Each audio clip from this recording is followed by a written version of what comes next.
Hello, I'm Severin Suzuki speaking for ECHO, the Environmental Children's Organization. We're a group of 12 and 13-year-olds trying to make a difference.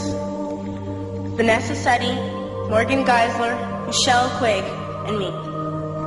We've raised all the money to come here ourselves, to come 5,000 miles to tell you adults you must change your ways. Coming up here today, I have no hidden agenda. I am fighting for my future. Losing my future is not like losing an election or a few points on the stock market. I am here to speak for all generations to come. I am here to speak on behalf of the starving children around the world whose cries go unheard. I am here to speak for the countless animals dying across this planet because they have nowhere left to go. I am afraid to go out in the sun now because of the holes in our ozone. I am afraid to breathe the air because I don't know what chemicals are in it. I used to go fishing in Vancouver, my home, with my dad, until just a few years ago we found the fish full of cancers.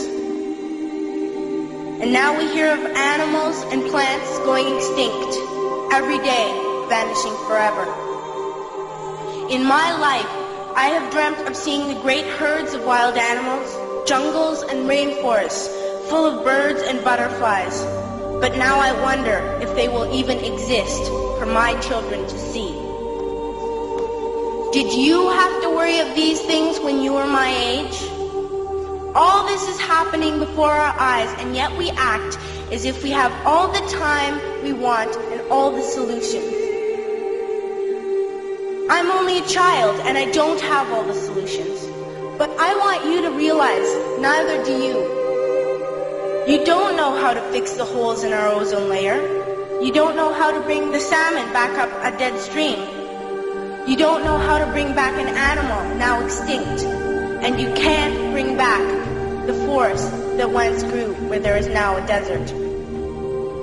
If you don't know how to fix it, please stop breaking it.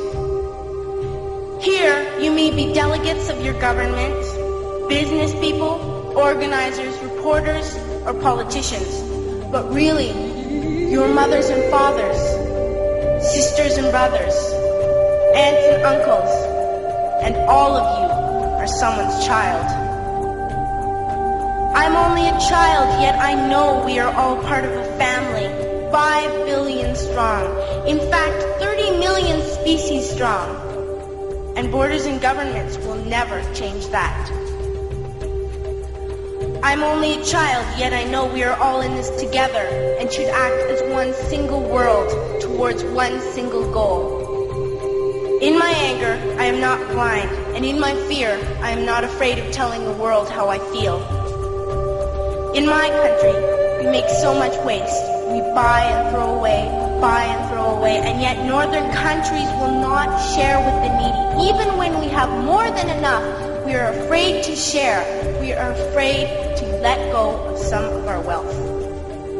In Canada, we live the privileged life, with plenty of food, water, and shelter. We have watches, bicycles, computers, and television sets. The list could go on for 2 days. 2 days ago, here in Brazil, we were shocked when we spent time with some children living on the streets. This is what one child told us. I wish I was rich. And if I were, I would give all the street children food, clothes, medicines, shelter, and love and affection. If a child on the streets who has nothing is willing to share, why are we who have everything still so greedy? I can't stop thinking that these are children my own age, that it makes a tremendous difference where you are born.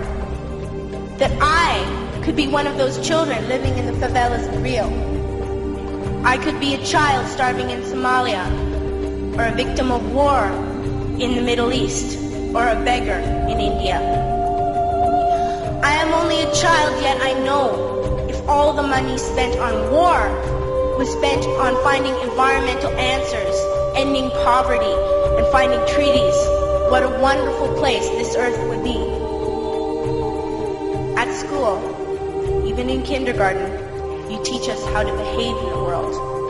You teach us not to fight with others, to work things out, to respect others, to clean up our mess, not to hurt other creatures, to share, not be greedy. Then why do you go out and do the things you tell us not to do? Do not forget why you are attending these conferences, who you're doing this for. We are your own children. You are deciding what kind of a world we are growing up in. Parents should be able to comfort their children by saying, everything's going to be all right. It's not the end of the world, and we're doing the best we can. But I don't think you can say that to us anymore. Are we even on your list of priorities? My dad always says, you are what you do, not what you say. Well, what you do makes me cry at night. You grown-ups say you love us, but I challenge you, please, make your actions reflect your words.